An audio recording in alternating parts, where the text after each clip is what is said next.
Hello, everyone. I'm Gemma Starr, and welcome to another episode of Heart Warriors.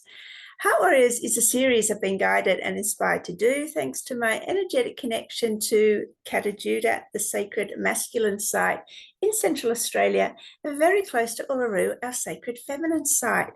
So literally, I woke up one morning, knew that I was being asked to do this series to interview 100 men, at least 100, and we're up to number 71. So we are getting through them. What happens after 100, we will wait and see. But what I found has been fascinating because around the subject of healthy masculinity, we found there's such a range and spectrum that each man brings with his own story, unique healing journey, unique experiences, wisdom, insights, tools, practices, everything that he's picked up along his journey that he can now share with other men watching, and of course, us women who just love this great big dollop of healthy masculinity. Now, today's guest is a man from Sweden, and his name is Thoor Eriksson. Now, Thoor is into shamanic ceremonies, eco house construction, community building, and loving awareness. So, really excited to be chatting to Thoor and hearing all about his journey into the heart. So, enjoy. Hello, Thoor Eriksson, all the way from Sweden. How are you today? I'm good, thank you. I started my day with my breathing exercises and did some made a fire because we are in Sweden, huh? Making the fire is really beautiful to start the day with, and we have a beautiful chimney in our living room, and that's like now, particularly in the winter, it's a place where we sit a lot to just hang out and get the fire energy. So all is good here. Beautiful. Sounds really warm and cozy. In middle of summer here. Well, not the middle, it's the last week of summer. So yeah, we'll be going to head into autumn. Anyway, let's find out about you, Thoor. How would you describe the man you are inside? I would say that inside of me it's like a longing, huh? But not only a longing, it's like a clarity that if I'm going to live on this world, in this world, why not just live the best to my ability? And how can I live from the heart, huh? So if I would say from the beginning, when I was young, I was always forward in my own way, and I'm still very much forward in my own unique way. So when I was like 20, I was into judo, and I was a Swedish judo champion and throw people on my way to the Olympics, huh? But I was also the first one to embrace like eating only vegetarian food in the national team. I didn't drink alcohol because it never appealed to me to drink that. I love dancing, and I still love dancing. So there is like a feeling that why not bring forth something positive into this world? And when I look at things, how can we make them better? How can we make them more in alignment with so we are, I would say, I can see there is a lot of stress in people today, and there is a system entertaining that stress, and why not do it in another way so we can relax and enjoy here.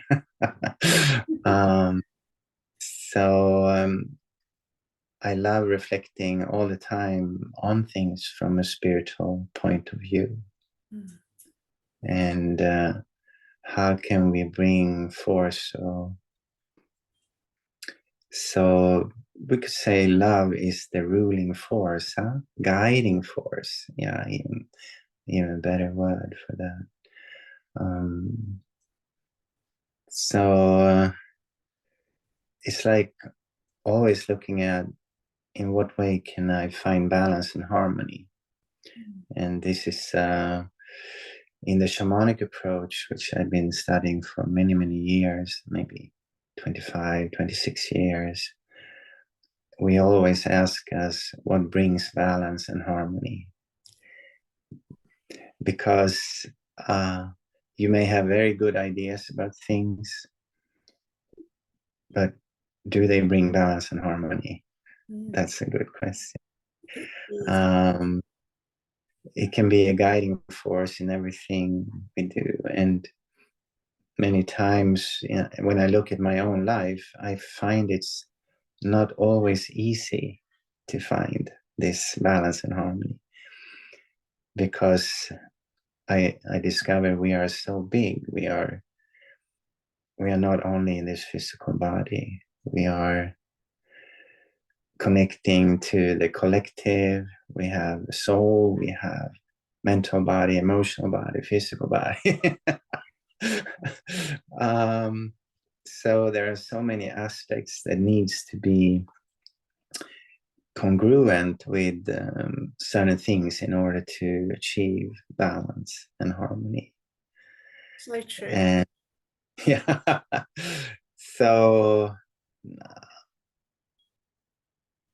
always longing to be in service, and in a way also to be in harmony, because as I said, I can wake up one day and I feel great, huh? But then I wake up next day and I don't feel so great, and I don't know why. it's just how it is, huh? And when I see, it's like when we are getting more sensitive, more big, so to speak, like we expand in our awareness, we suddenly feel more, huh? And that means also we need to process more in our systems. So that makes it more challenging, I would say, to become a spiritual being or evolve into that. And of course, then we can say, but we are humans, huh? We are here as spirits having a human experience. And that's basically the adventure, to explore what it is to be human. Yeah, wonderful. I love that. Thank you for that beautiful insight into you.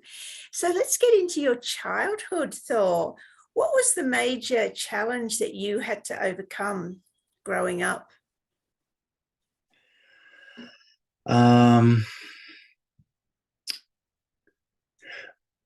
In a way, I had a quite easy childhood, you could say. It looks like that. We all come with traumas and challenges, and I would say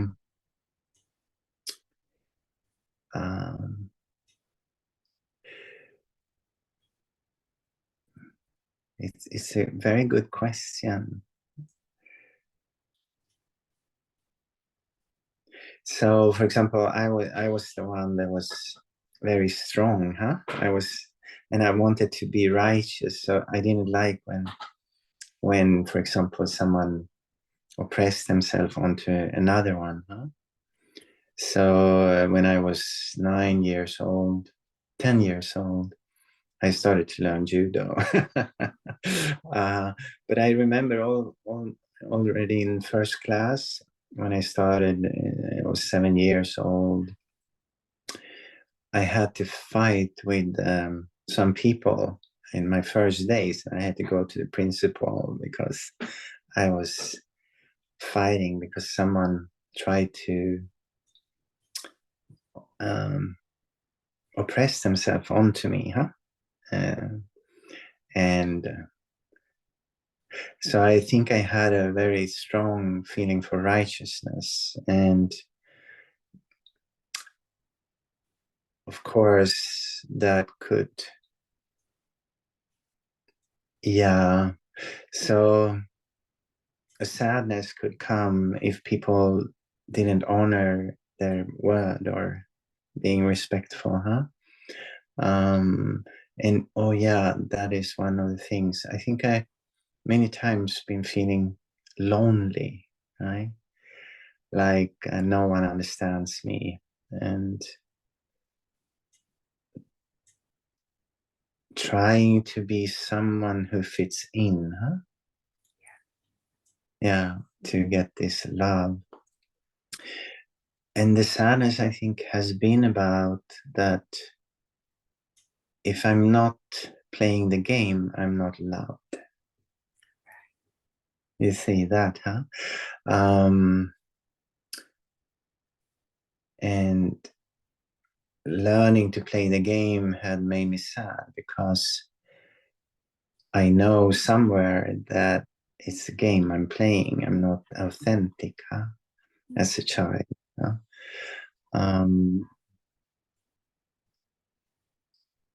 I think it's a sadness because why are we not loved as we are? Yeah.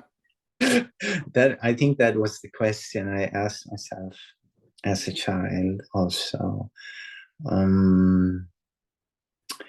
And also my parents, sometimes they were fighting and arguing, and that was quite heavy.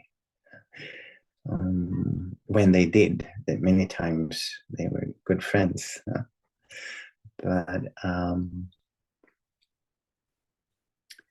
and I remember there was a time when they decided that they were gonna go different ways. They never did, but it was really, they were telling me they were gonna go, and that was also very challenging.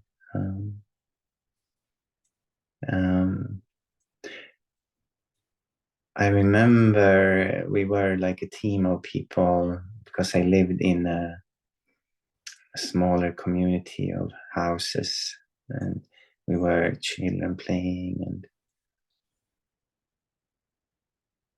and sometimes fighting, sometimes playing wars and things like that. But I think the greatest thing is this sadness, and it's been following me for, I think it left me maybe only 4 years, 5 years ago. And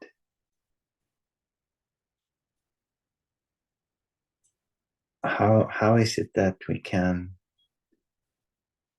suddenly feel so sad, huh? And then I've been looking at that. Why am I feeling so sad? And nowadays, when I feel sad, I feel it's more related to the collective, because that's the wound, I think, in the collective, that we are not accepted for who we are. So everyone tries to be someone, huh? And I could see that this sadness was also in my father, that these sad eyes, huh? And starting to overcome that sadness has been amazing, because why wouldn't I be good to myself? How can I not love myself, huh? And so through the childhood, it has been this to fit in, huh? And to be good, and at the same time being unique in my way of finding love and express love. So, and also in our society, very, very few understand sexuality and sacred sexuality. So sexuality, I think, is a challenge for everyone that grows up, and particularly now, maybe even more, because of everything that is accessible on internet. Huh?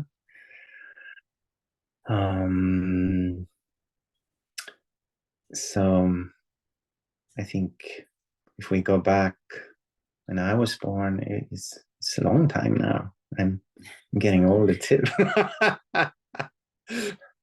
And if we think where our parents learned about sexuality and their parents learned about sexuality,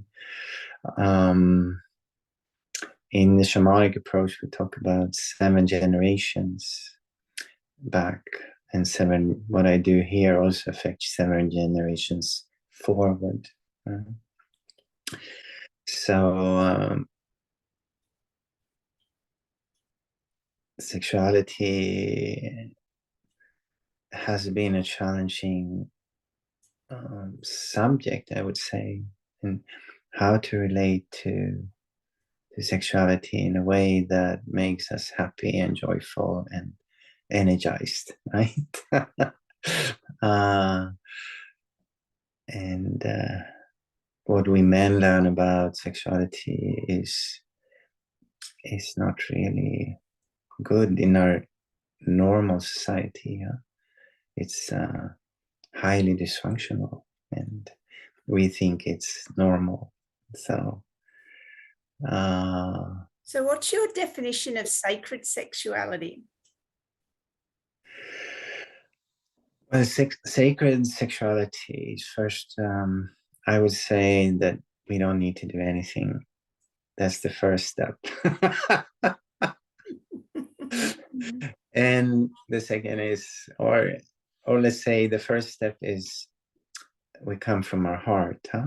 We first connect, and the connection is the most important. And if that is there, then we don't really need to do anything. And then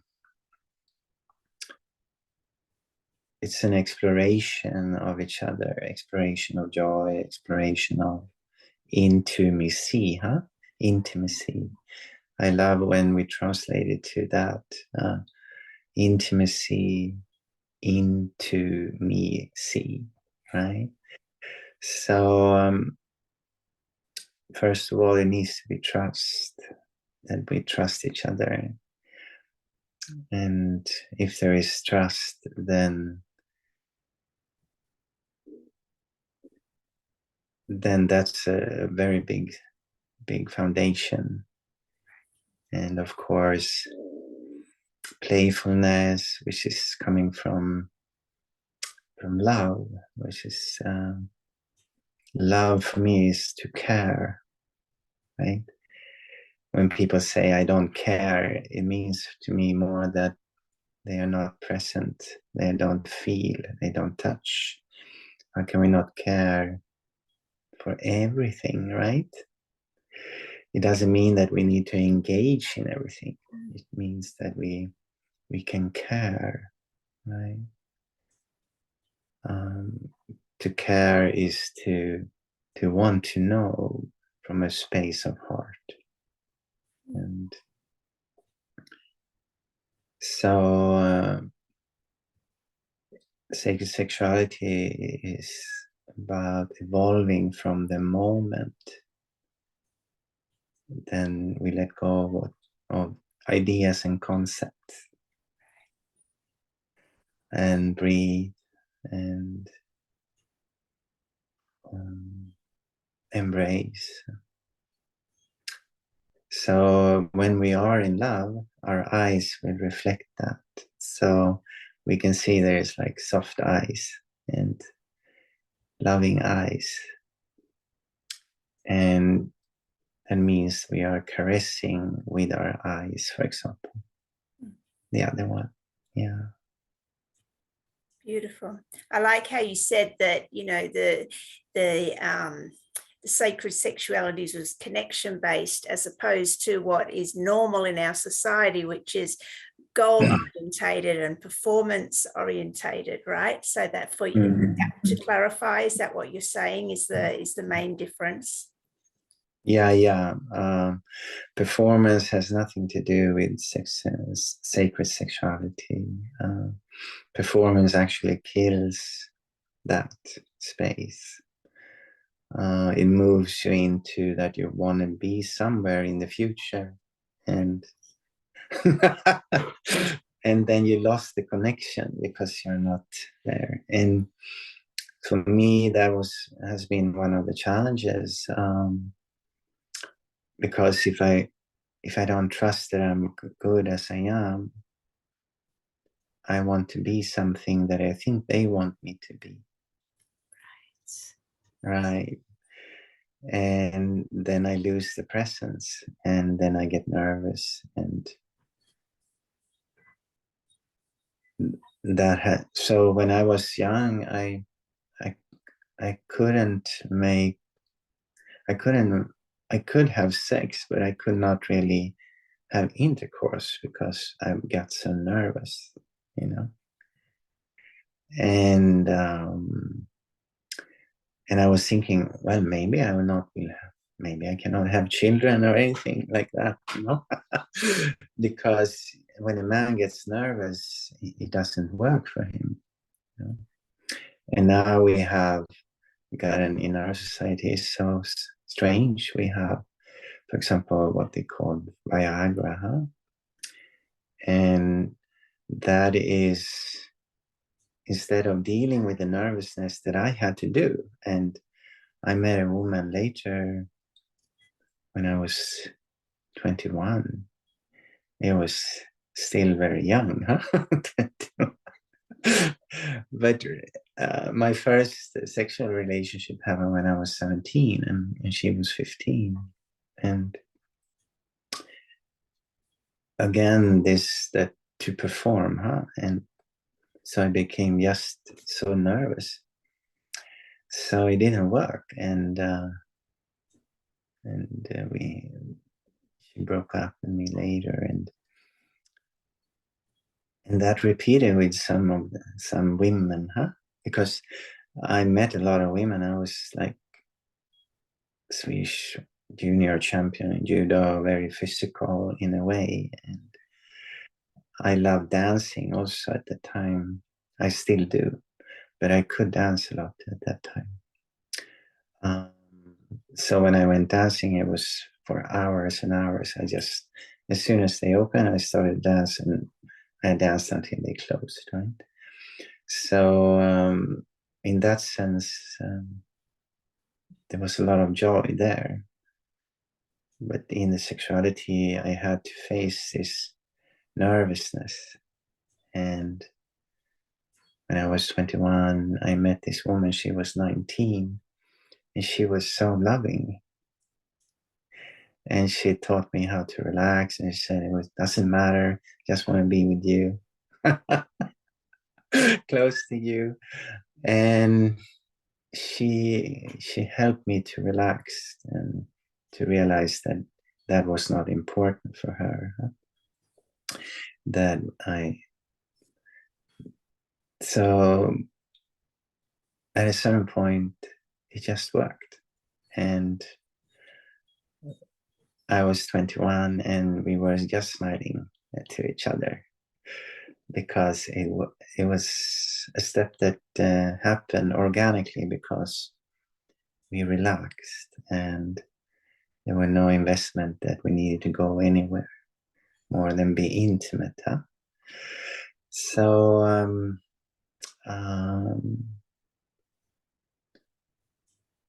so this is a deep lesson, and it's so interesting because it's so deep, huh? And many times I still get nervous, and then I have to breathe and relax. And so what do you say to men who might be experiencing a similar issue? How can they relax and start to take charge of their nervous system? Well, I think first it's very important to have a good partner that is understanding. Not only understanding, but loving. Huh? Because if you are loving, then the issue falls away. So to feel that I can relax with the partner, that I can breathe, and there is nowhere that needs to happen. Huh? So communication can be good, but it can also be a silent communication. So sometimes the nervousness doesn't come, but if it comes,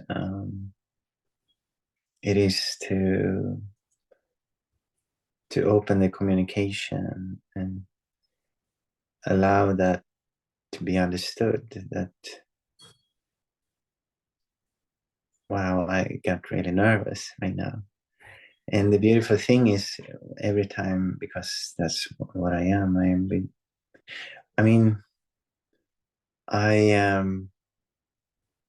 I haven't really had sex for 6 years now, which is a long time. And it was just one night through these 6 years that happened with a woman. Because there is a longing to come back, to have a partner where this expression can grow naturally and organically. Different circumstances has not opened that yet, and I am in no rush. I like that, and I also understand that what I hold within and is actually vibrating. That's the woman I can also call in. Huh? And I'm still fine-tuning myself to be in very good balance and harmony, so to speak. So I would say to these men, dare to be vulnerable and dare to share where you are. And if that woman really loves you, she will just hold you and allow that nervousness to be met, and I have to be willing to stay with it, not trying to run away from it. Because imagine this judo champion, huh? And suddenly he just gets so nervous because he's going to go to the deepest place with a woman and nothing works. Imagine the frustration. Why is this happening? And there's nothing you cannot really force that to go away. It asks you to actually go the opposite way, to start holding yourself and be held. And that's the way I would recommend, because if you, for example, take a Viagra, you try to bypass something that is being called to be seen within yourself. And that is making yourself, it harms yourself and it harms your partner too, because then it becomes about performance. Yeah. And if that woman would leave you because of this, she wasn't your woman, Thought a lot of women watch this series as well. So this has been great for, as women to get an understanding into the male aspect of that. So thank you so much for sharing that. Is there anything else you wanted to say on that subject before we move on?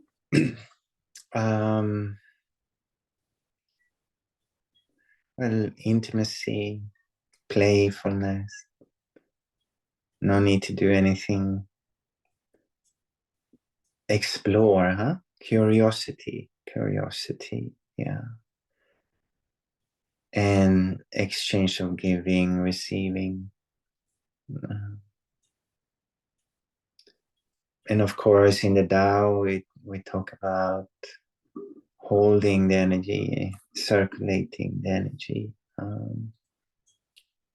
If you can do that, it's amazing, of course.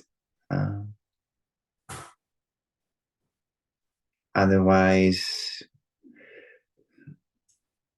follow your heart. Yeah, that's the basic. Explore the heart. Yeah. So when you said circulate the energy, what exactly do you mean? Well, in the Tao, which I've been studying a little bit, it's actually I started to look into that like 25 years ago, and it would have been amazing if I really had mastered Tao, but I didn't. I fell into the old paradigm of how like ejaculating and wasting, we call it wasting the energy.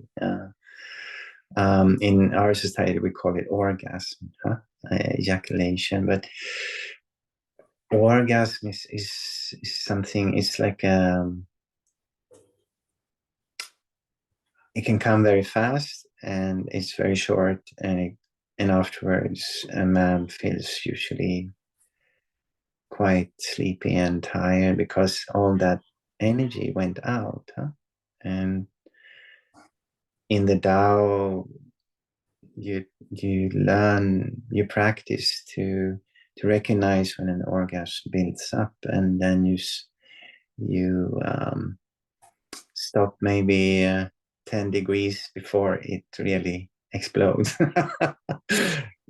And it requires us some kind of mastery, because it's like each time to say no to that explosion and instead bring that in a circulation around along the spine, into the heart, into the head, and then go forward again down to the. And it has happened to me a few times, and it's amazing, right? So that requires that lovemaking suddenly becomes much longer. It's not about reaching the explosion, it's about building momentum that increases the energy, and that energy starts now to go to every cell in your body.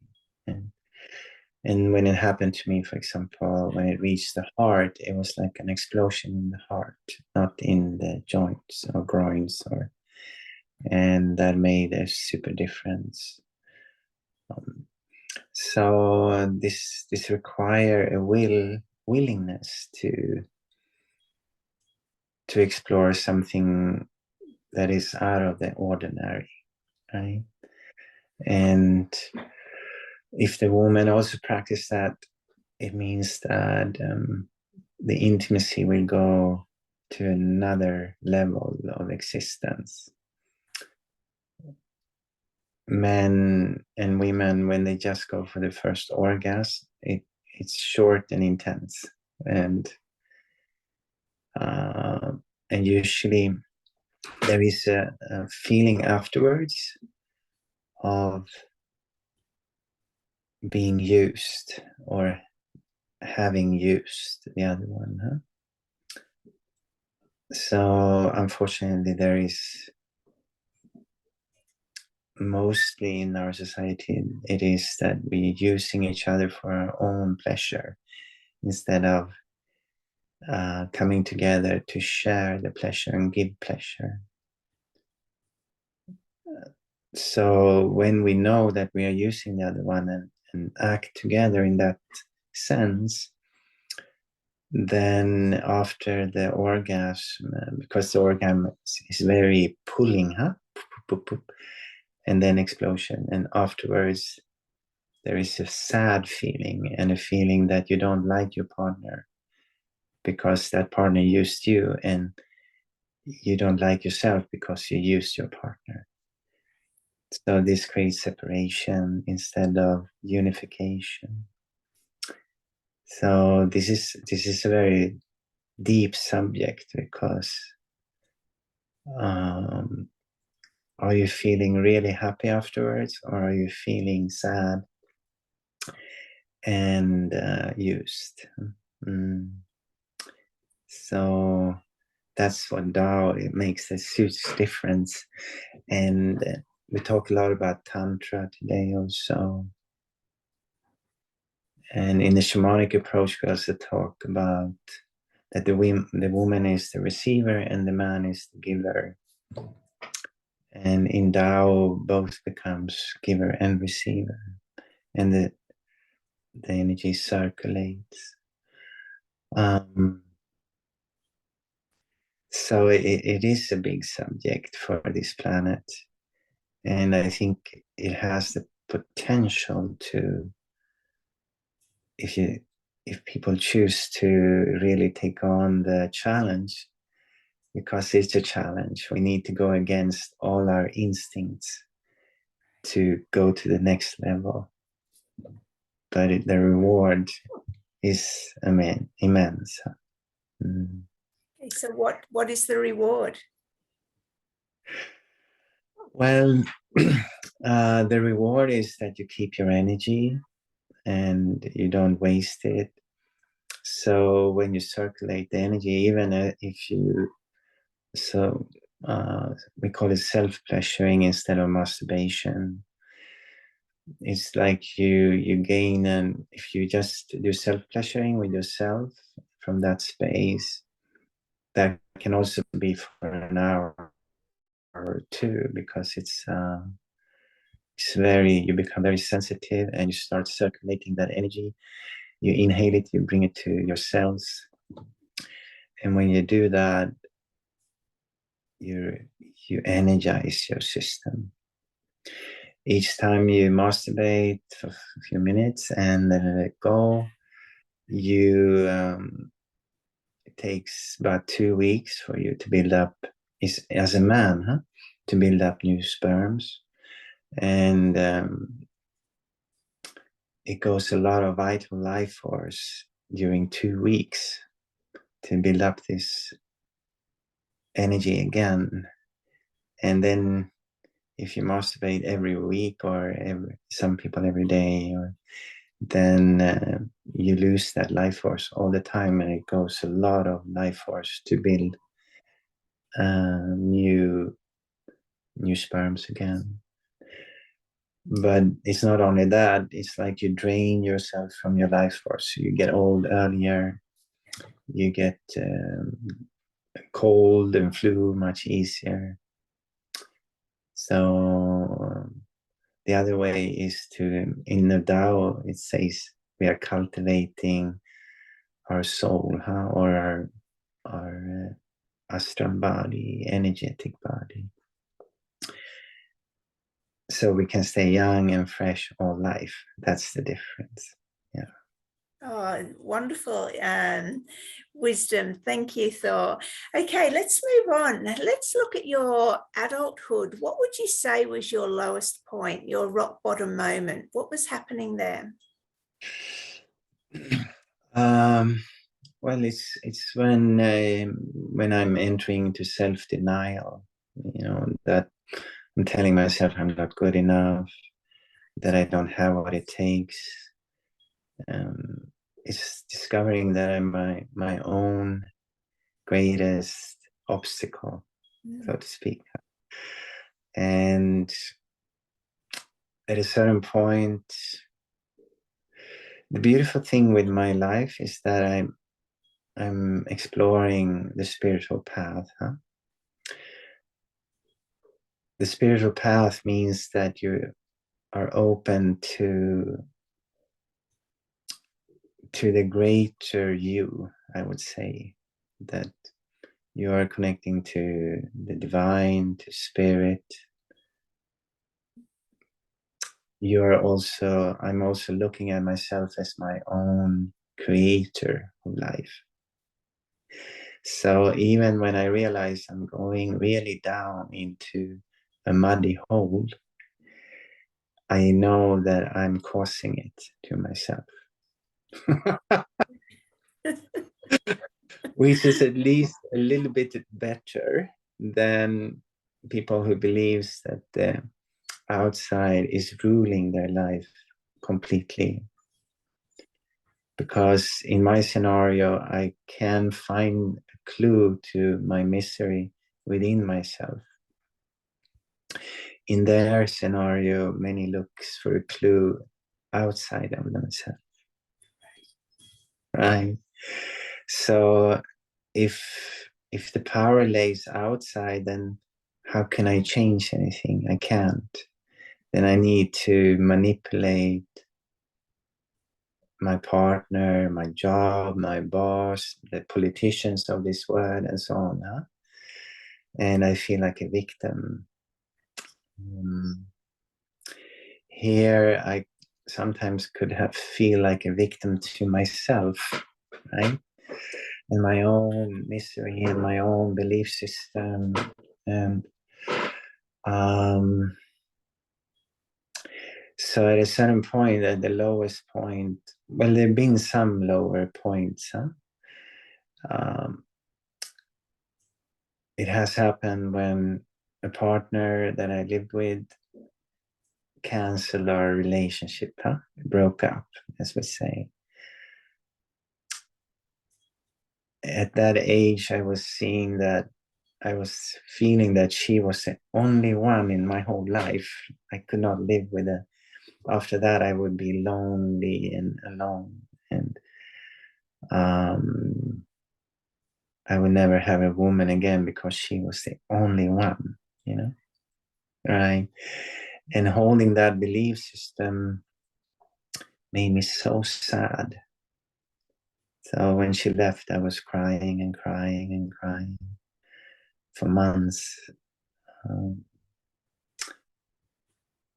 And it took me a while to start realizing that maybe there are other women too that I can live with. So that was one of my lows regarding partnerships. And Thor, can we just expand on that for a moment, please? Because I know a lot of men are going or have been through this. So what do you say to men who are in that, who have maybe recently split up from the one, and they're just in this place of sadness and heartbrokenness? What do you say to those men?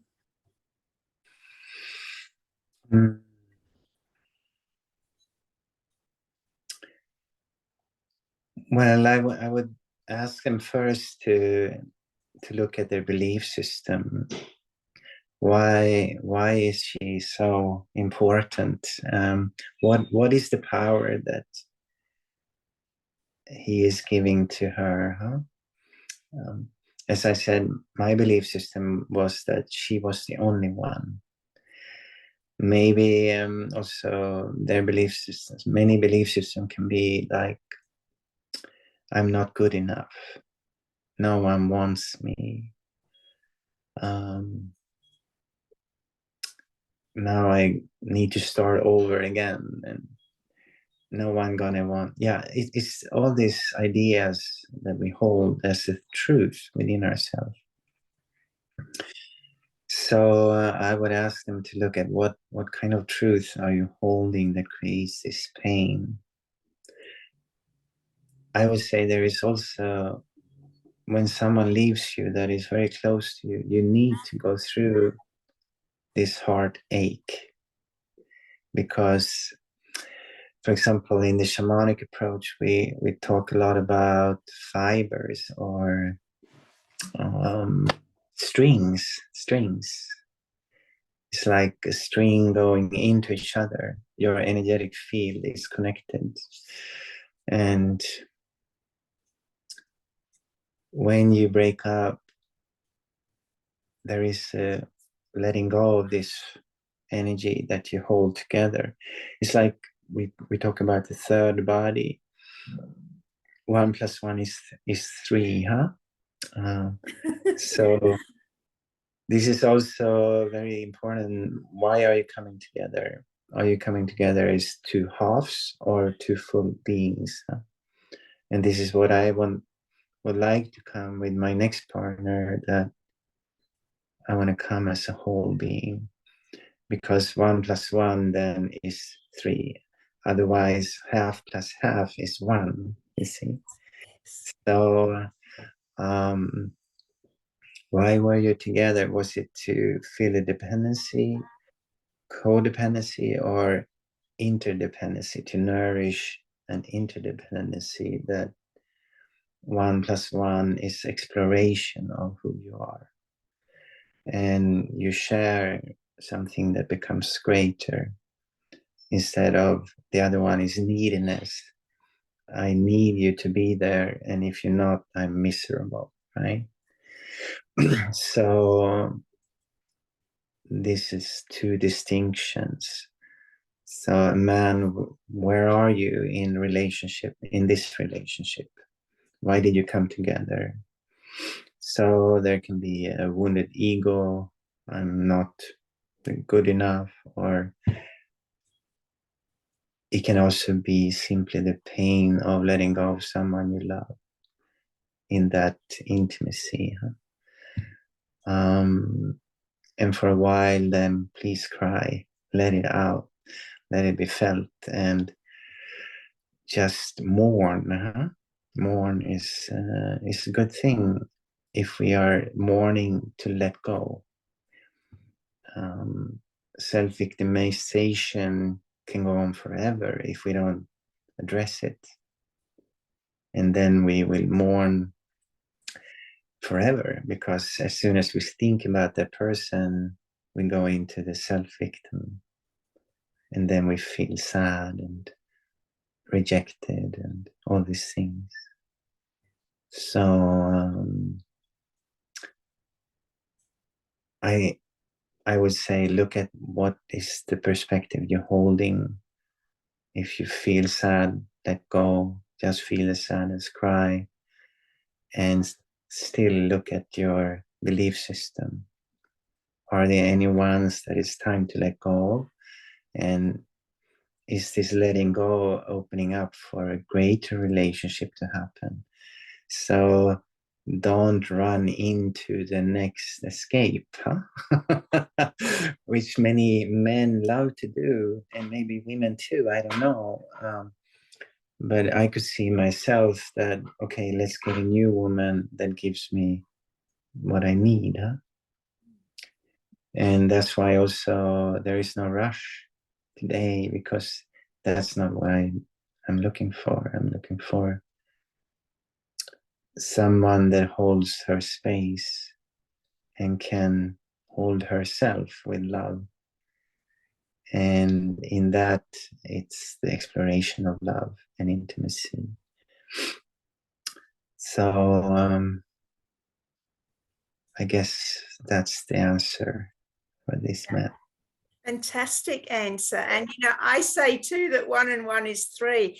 And just to clarify, is this, I'll say what I mean by that, and if you could clarify, it's the same for those who are thinking, what 1 + 1 = 3. So we've got one whole person and another whole person, and when they overlap, we've got the vesica piscis. So you've got that space in the middle, which is the relationship, and this whole person, and when they come together, you've got the relationship. Is that what you mean by 1 + 1 = 3? So the vesica piscis, which makes up the flower of life, is the sacred geometry for creation, the two wholes that come together. And I love that you said, often it's we have a breakup because then we go through the healing process to become a whole person, and then we can have a healthy relationship. Yes, that's so. So we're going to go through many relationships until we find a solid foundation for love, and sometimes it's simply also letting go, because we are growing in different directions, and a partnership that is based on love will also let go in love, It's like we want each other to have the best for the other one, huh? We want it to be good for the other one. So then there is letting go from beauty instead of conflict. Mm. We can say the first half plus half is one, is mostly letting go from conflict, because we always, in that first relation, we always want the other one to be something who he or she is not, right? We just want them to be there and fulfill our whole, and when they don't, we need to manipulate them again by playing the wounded game or playing different games. Also, if you are lovable, I will love you. If you're not lovable, I won't love you. That's the game of the half plus half, right? The other one is so much more beautiful and on a level of intimacy. Yeah, yeah. So thank you for asking. Fascinating. I love this subject. I'm sure we could talk for the rest of the time on this, but we better move on. Now, I know there's 3 subjects that are very close to your heart. So we'll start first with plant medicine. When did you get into plant medicine, and what types of plant medicine have been your journey, and what effect have they had on you? Already when I started, I think I was maybe 20 or something, when I became a vegetarian, I started to read my first shamanic book. It was The Way of the Shaman with Michael Jordan. I think his name was that. And in that I saw, he described an event where he was in a jungle and he drank a bitter brew that he described so well, because he was talking about how he was becoming one with the jungle and could see a lot of things within himself, and I was thinking, wow, that is something. I would love to experience that one day. And so like 26 years now maybe ago, I started the shamanic path, and it was also thanks to the woman I met. She was her teachers was shamanic teachers, and she introduced me to her teachers. So I started also to read Carlos Castaneda, and what he went through there, and he also took plant medicine, both mushrooms and peyote and other sacred entheogens, as we call them. So I was thinking, because my teachers were from the Native American side, I was thinking probably I'm gonna meet peyote then, because peyote is from basically used in North America. But my teacher never went that way. Instead, it was more like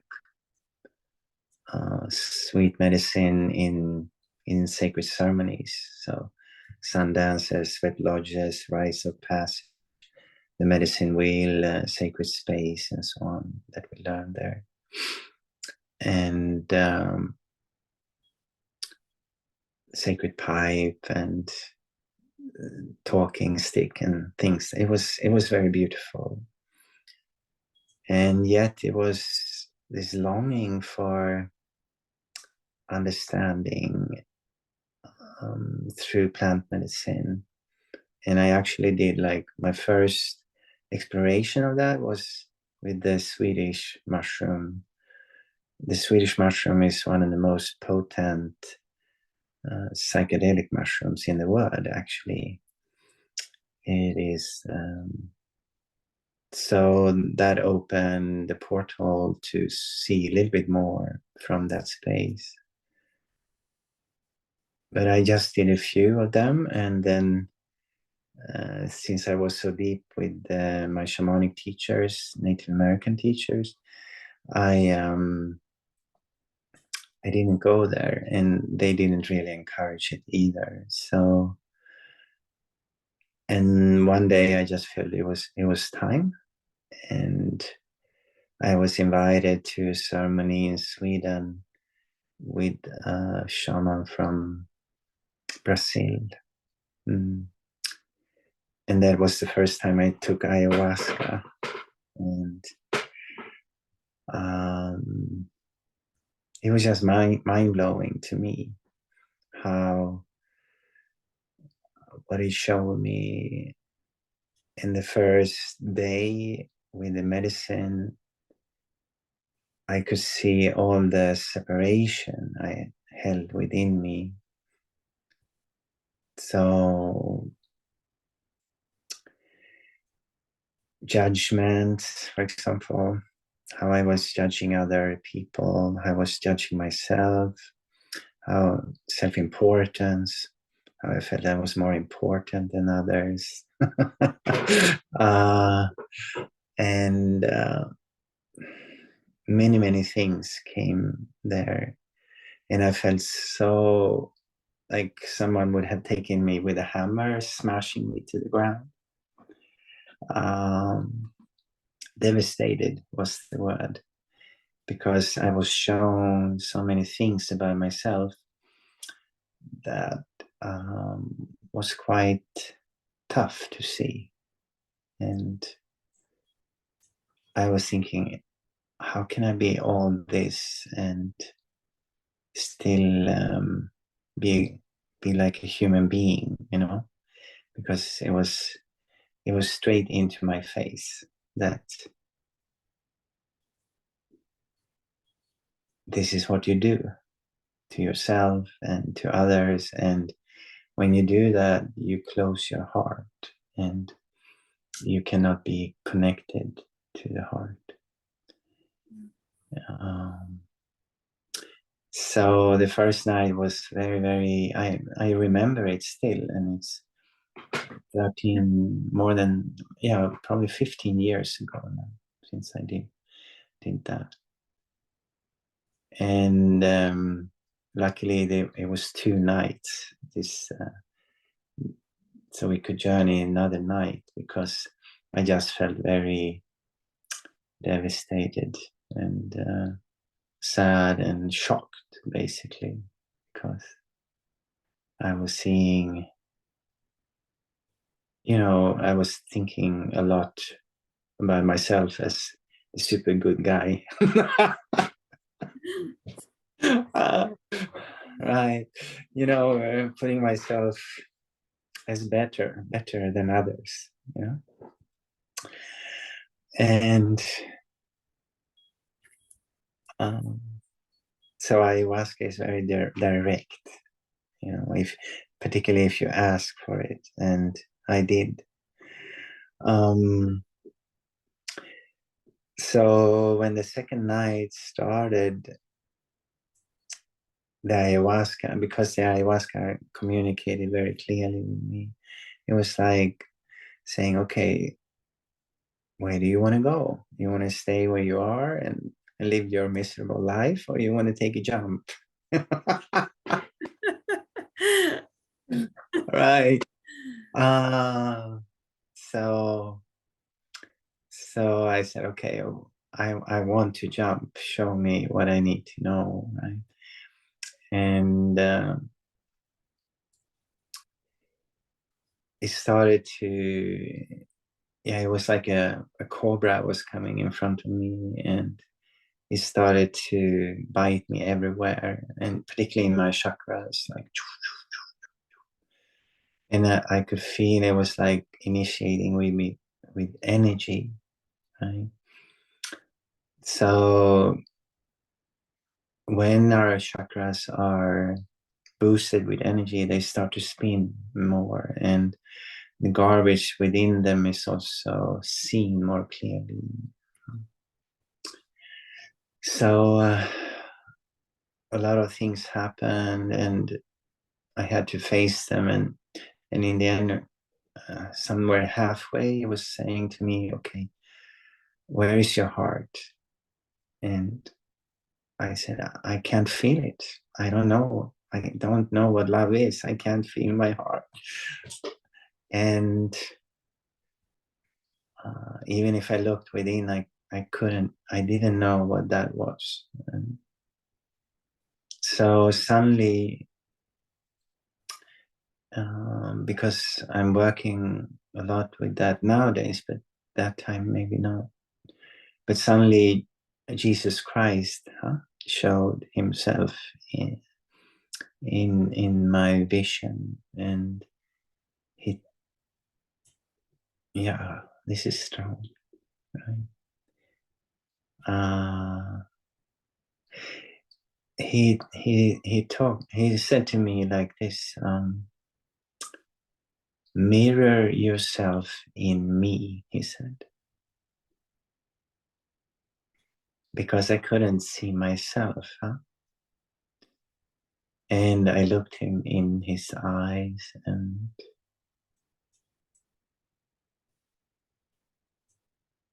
yeah,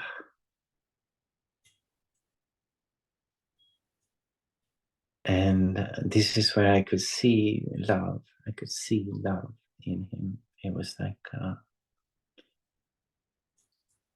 and how much he loved me, and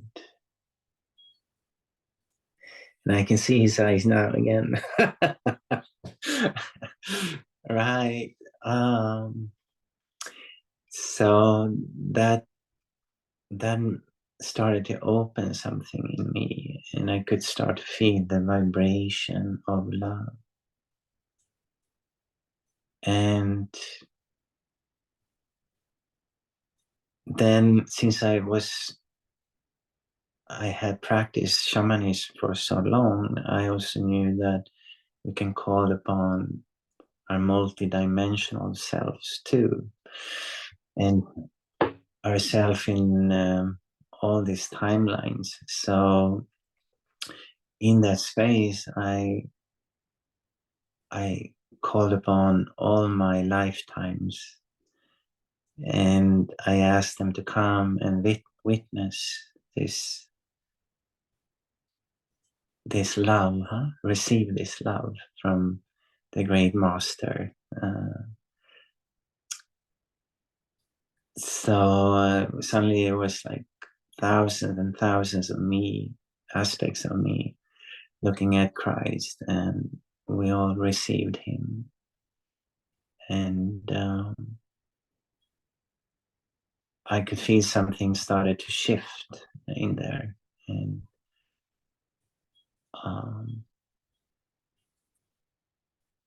so during the night, that was the theme, to always choose love in every action, in every choice. And know that we also can ask for help, that there is we don't need to rely on ourselves all the time. And of course, in the great realization, we are all that too. There is nothing outside of us who is not me or us, which is a deeper understanding of existence. So a lot of puking to release stuck things. We call it purging in the shamanic approach. And after that night, I could feel something had shifted. It was like a lightness in the being. A part of that heaviness was gone, and I also could see my teachers, they're my shamanic teachers, I could also honor them for the work they were doing and had helped me with. So I was feeling, wow, this medicine is for me. I want to journey more. I want to come back. And for the 6 months that was after that, I was basically journey every second week. I decided it was like coming home for me. What I felt is that suddenly the realizations was coming from inside, and the communication was inside. And the ayahuasca, I could also feel the spirit of the medicine. We call her grandmother ayahuasca. And this is what I love with the plant medicine, because the plant has a spirit. It's very different from, for example, chemical medicine. Chemical medicine doesn't have a spirit, so they can become quite harsh in the system. They can create an effect that can be positive for you, but it has a potential to also become quite negative. So I have tried some of the chemicals, and when I do, it just feels empty. It has an effect that, for example, MDMA, many are using that, and I've been trying MDMA sometimes, and I always feel sad afterwards. There is a moment of intense love, but the more conscious I have become to observe what's going on in my system, and I'm saying that everyone has to choose from their self. Some people can be really right now to do MDMA, but what happened in my system is that I can sense how I'm forcing my body to release this now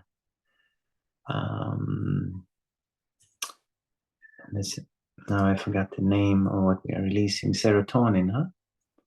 Serotonin, I think. A lot of serotonin.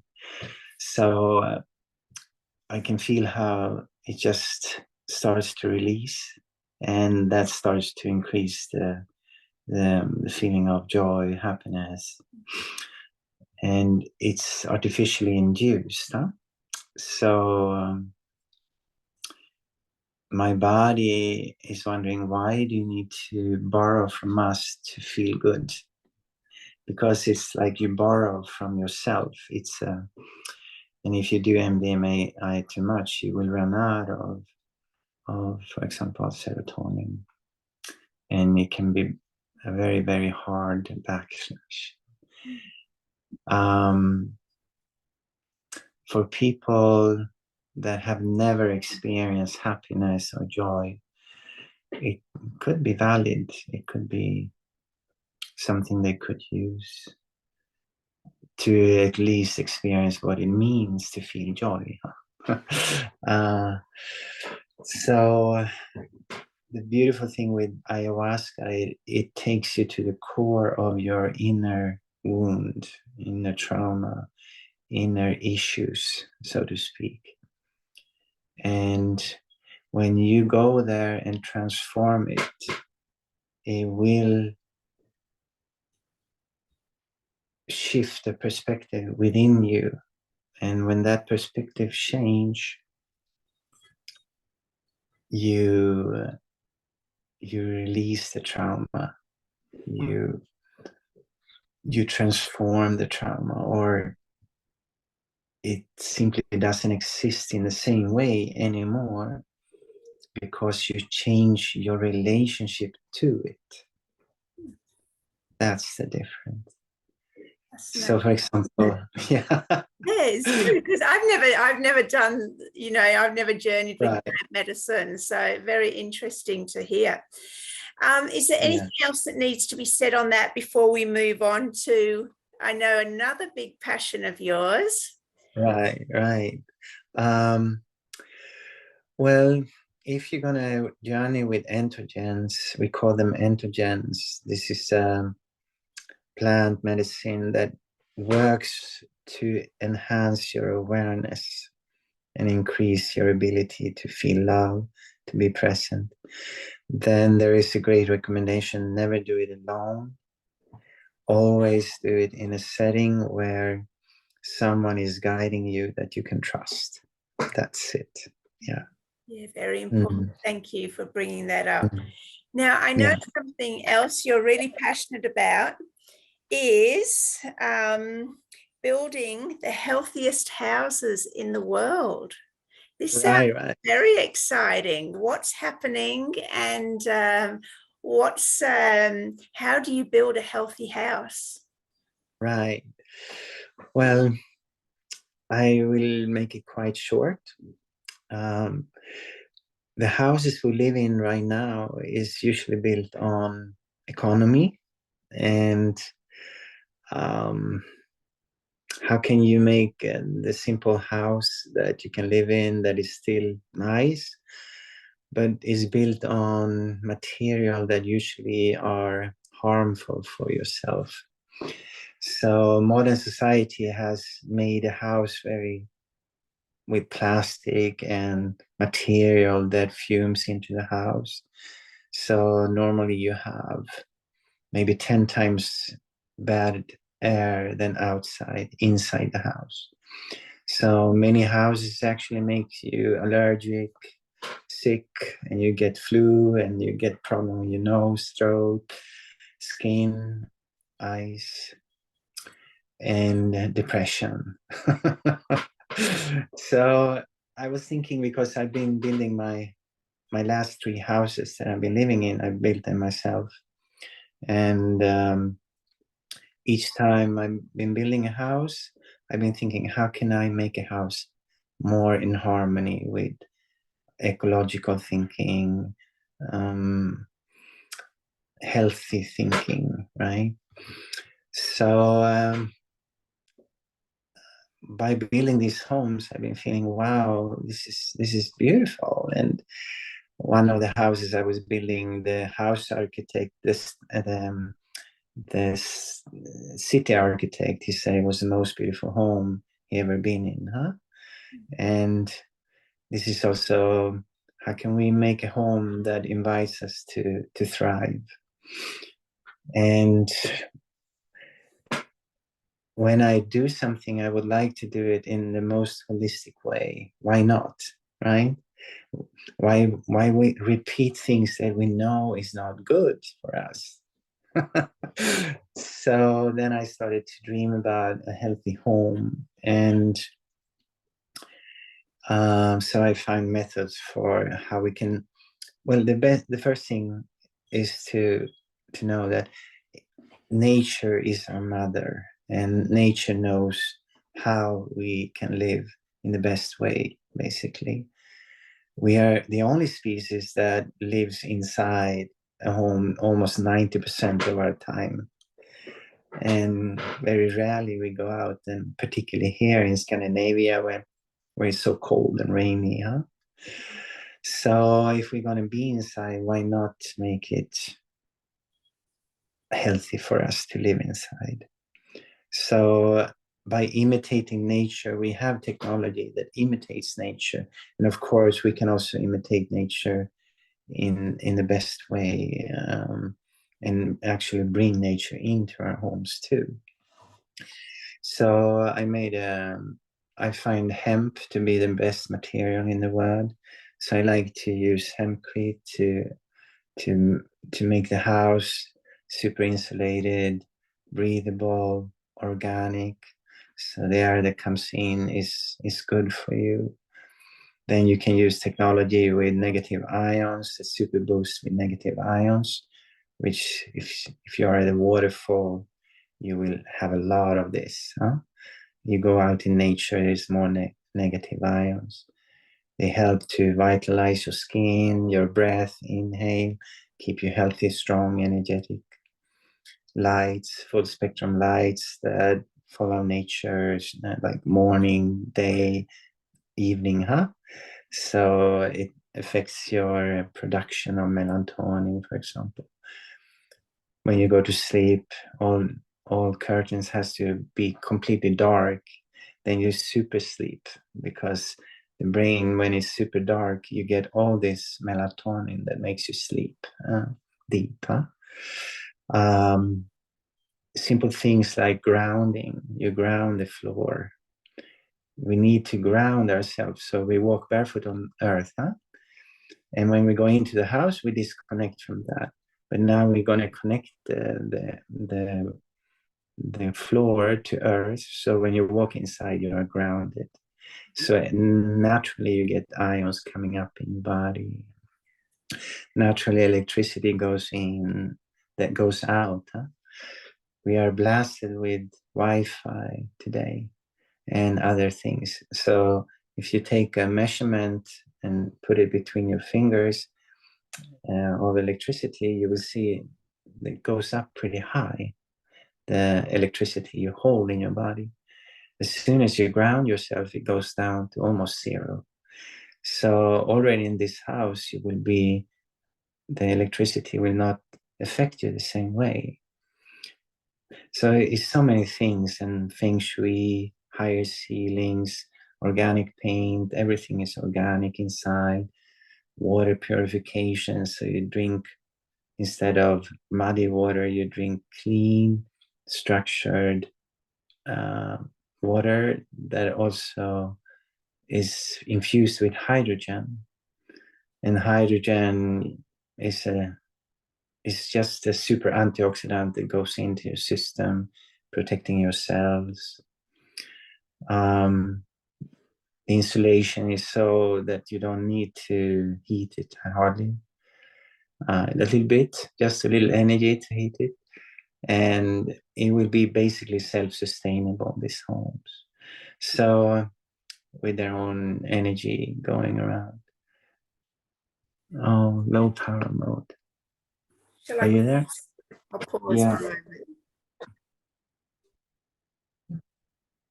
Okay, we're back. So we're talking about healthy houses. What else needs to be said, Thoor, around that subject?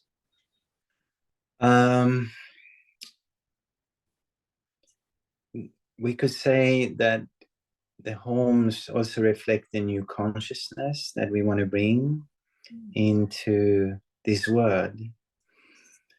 It is time that the houses also live up to the new standard of existence.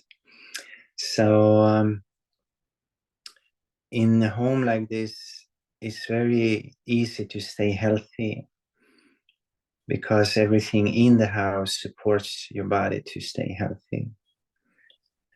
So I like also to install like a mineral pool, a mineral jacuzzi pool, for those who can afford that, and have like a massage chair, an infrared sauna, maybe hydrogen you will get through the water you drink.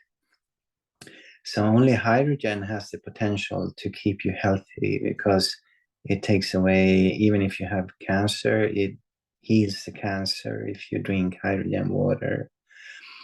And cancer is one of the tough things coming today, because there is so many toxins making our system inflamed, and hydrogen reduce inflammation very good in the body. So for example, jacuzzis, there's so many jacuzzis around the world that sits today and no one is swimming in them because they are toxic. It's chlorine and bromine and all these things, and itchy skin, and the mineral jacuzzi is made with silver, copper, and zinc ions, and you have another function.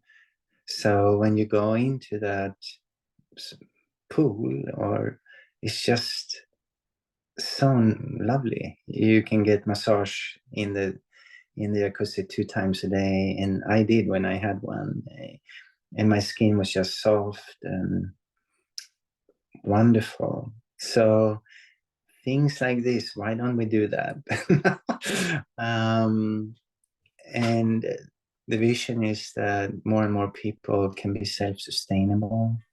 They don't need external electricity, or the sewage system can be reused to go back to earth instead of flushed out to somewhere else. We need to think ecologically, sustainability, and we are a part of the earth. So the houses reflect that. So this is what we are building here now. We are starting up a company that will reflect on this, and this is in alignment, I would say, also with the next we're going to talk about communities, because communities need this kind of houses too. So yeah, that was about the houses. Yeah, it sounds amazing. Well done. Okay, so we've got about 10 minutes left. So let's talk about communities.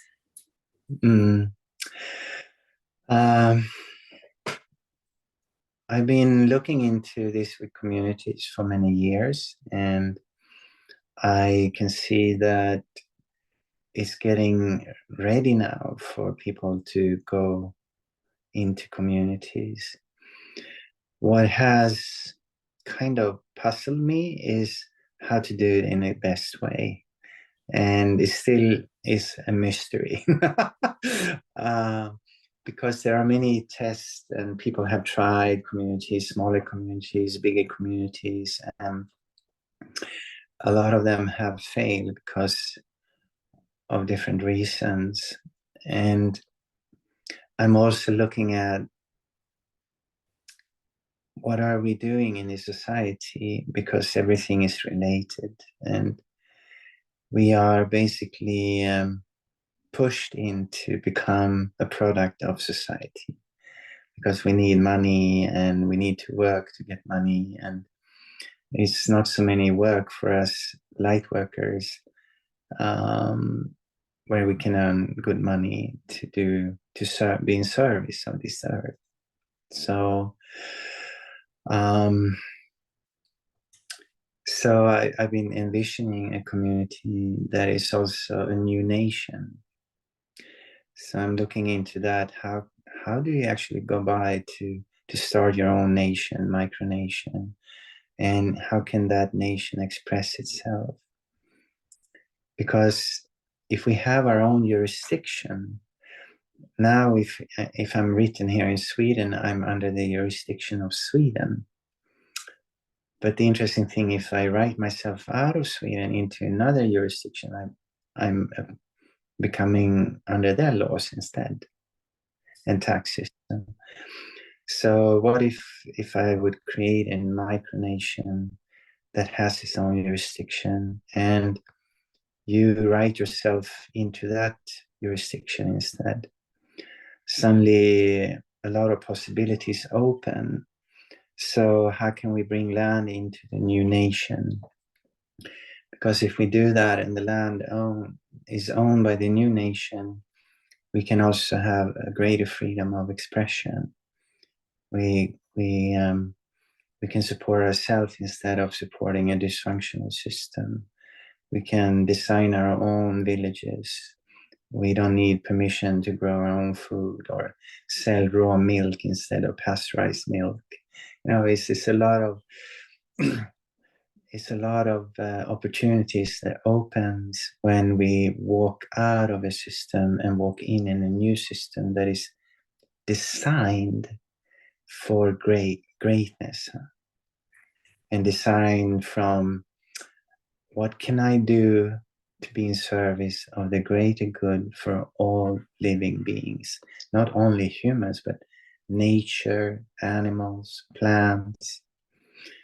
And when we can do that, then we can access our greatness and our super intelligence.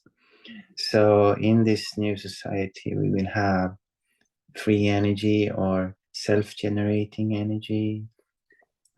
We will plant food that will grow like crazy because we are using the right relationship to planet Earth. So we can use, for example, bringing like a staff with copper into the earth, and that copper guides energy into the earth and energize the plants, the seeds. So now they grow much faster, much more nutrition, much bigger. All of this, just by a simple solution like that. And as I said, we co-create for the best of everyone. So each one is asked, what do you love to do? And how can you see yourself expressing that in this new nation? And everyone will be supported to do what they love to do. So there is no going to work that you do to earn money. It's an expression of what you love to do, and that will sustain you. So it will be many things that you have in this society, but on a whole other level that change everything because the vision is changed. Our society is based on what can I earn on you and our relationship. You see, it's again the dysfunctional half and half becomes one. My one and one becomes three. This is the difference in our society. Our co-creation will expand and open a flow that's never been seen in modern times here. So we are a team of people coming together now to initiate this, and we're going to create a hub on internet where everyone can align themselves with that hub. And I can talk for hours and hours about this because it's the new future we are creating now, and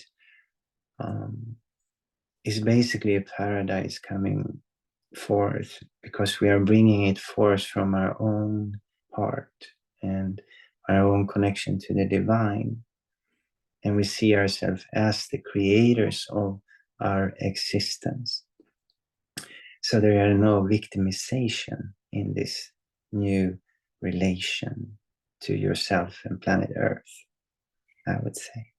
Oh, so good, Thoor. So I wish you all the very best with that. Keep us updated. So where can people find you?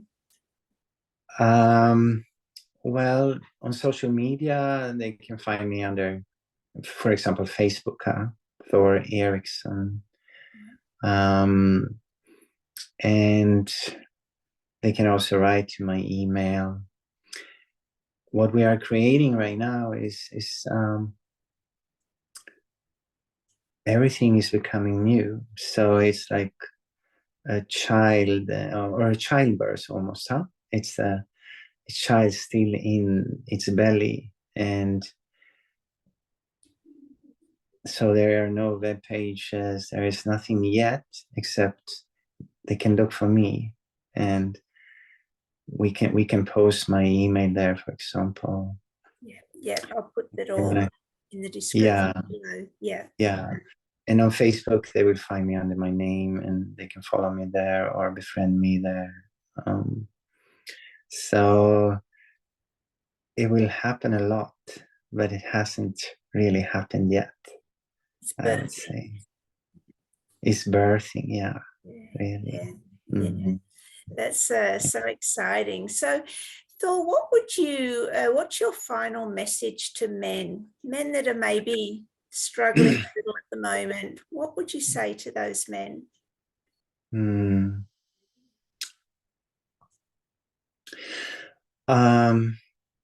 Well, first of all, it is time, It is time for men to raise up, to rise up from the ashes.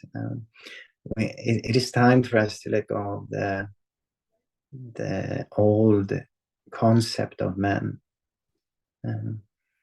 The old concept is not very uplifting any longer. And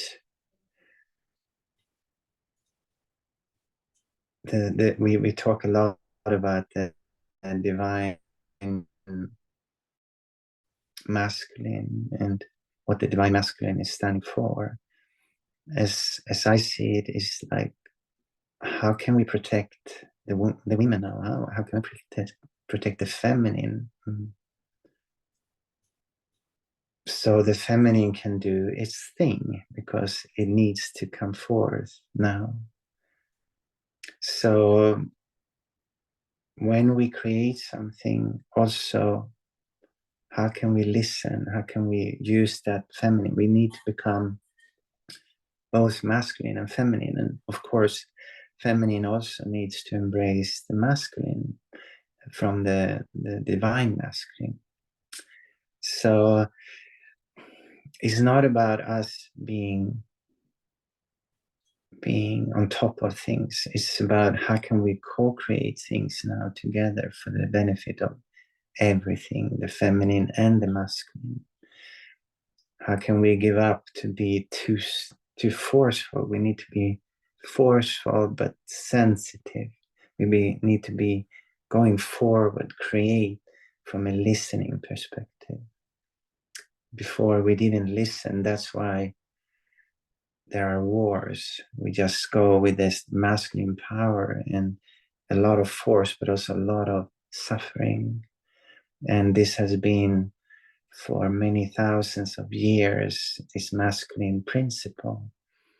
So how can we start caring for each other, loving it ourselves?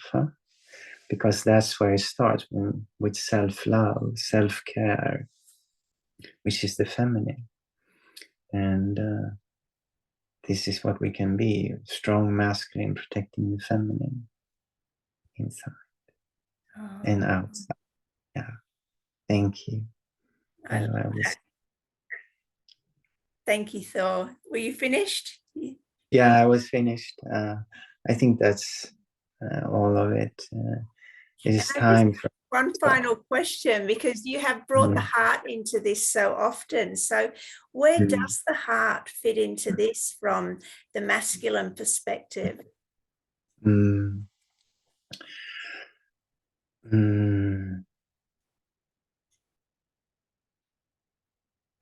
Well, heart is everything, basically. What if we do things without heart? Then it's empty. It's harsh. So how can I become soft and yet firm? How can I be firm and yet soft? This is the softness comes from the heart, but the firmness is also from the heart. It's like knowing that I'm coming from truth within. Heart is related to truth and divine connection. So mind has a tendency to entertain mind.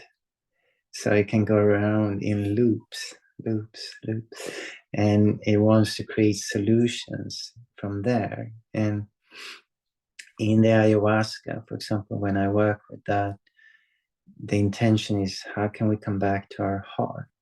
And then we go through our dark night of the soul to end up in the heart. Mind has a tendency to entertain traumas and ideas and concepts that can never be solved in the mind. So once we come back to the heart, things becomes clear and we put priorities right. And these priorities is, we care for ourselves, we care for others and all life. And when we come from that perspective, life cares for us too. Brilliant. Love it. So good. Well, thank you, Thoor, for this fascinating conversation. It's been an absolute delight. So thank you so much. Thank you. You're welcome. Everyone, if you could like, share, subscribe, that'd be wonderful. And I will be back in a couple of days with another episode of Heart Warriors. So if you could just stay on and we'll get a title for this show. So bye, everyone.